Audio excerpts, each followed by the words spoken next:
Nationals calling the CGT idea from the Labour Party is terrible. Yeah, well, look, it's a tax on everyone who has saved hard, who's invested in something, and really what it will do is add cost for a lot of people, which is damaging to the economy. And ultimately, it's a policy that's about punishing gains, growth and achievement. And we're a party that's about rewarding that. And we want to reward people who do the right thing and who are investing. We want to reward businesses who grow.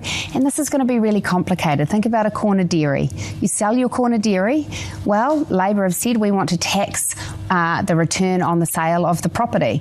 Well, that's a tax on a business. And now, she says this is not... Yeah, I'll talk us through this.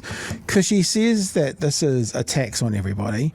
And I said this last night, and I got it wrong in that I assumed they were saying the wrong thing, because what they're saying is if the dairy, because it's a tax on residential property excluding the family home and commercial property.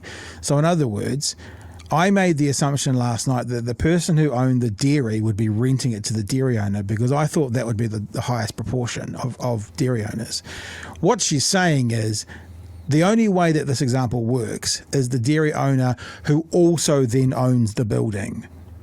So the dairy owner will only pay a capital gain tax if he or she also owns the building. Now, I went to the Dairy Owners Association today, Chewie, to ask them what proportion of dairy owners own versus rent their building. I would assume that it will be quite disproportionately rented rather than owned, but I don't know that. And the Dairy Owners Association never came back to me, so we can't answer it.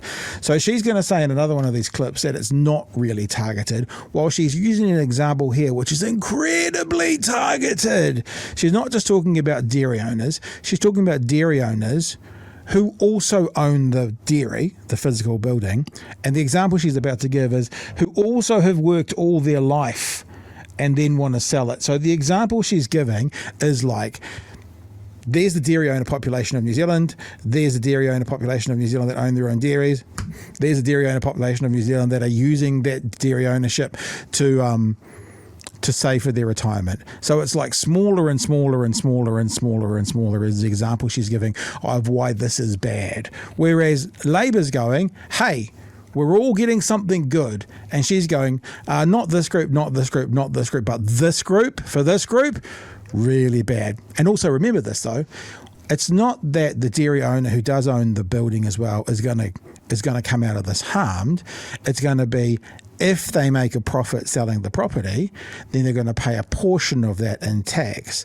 This is not, the way that they're selling it is that dairy owner is going to go bankrupt. Now, they never use those words, but they're making it sound like the dairy owner is just going to be screwed for the rest of his life because of the CGT.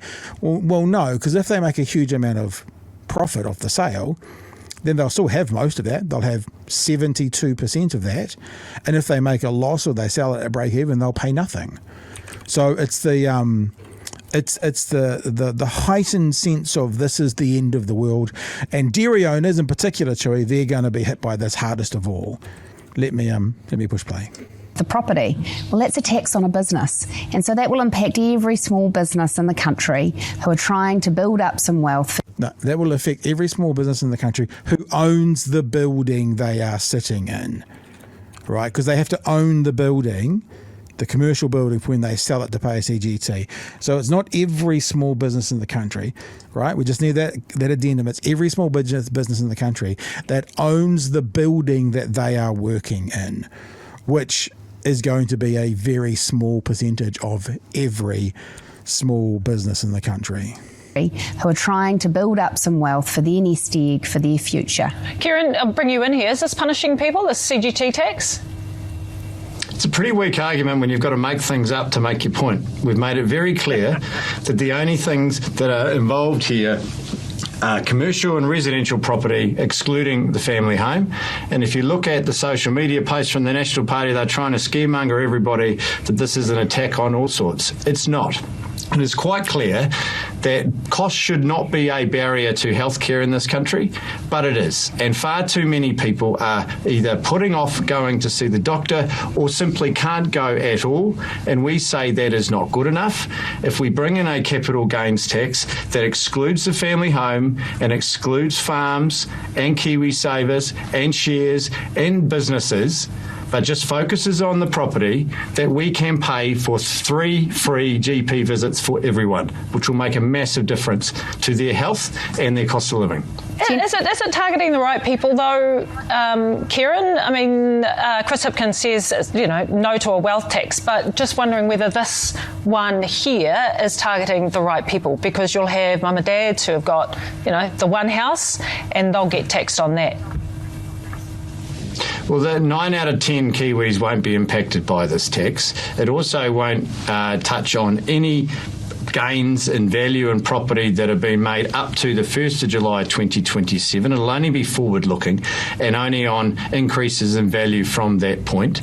It's also true that working people in this country pay tax on every dollar that they earn, whereas people can sell property, make hundreds of thousands of dollars a year, just like the Prime Minister last year, and not pay a cent in tax. And we think that putting a tax on that profit to put into healthcare, and as part of that package, allowing people to have 3 free GP visits, saving them having to wait until things are so bad that they go to the hospital, which then imposes an even bigger cost on the country, is a good use of that.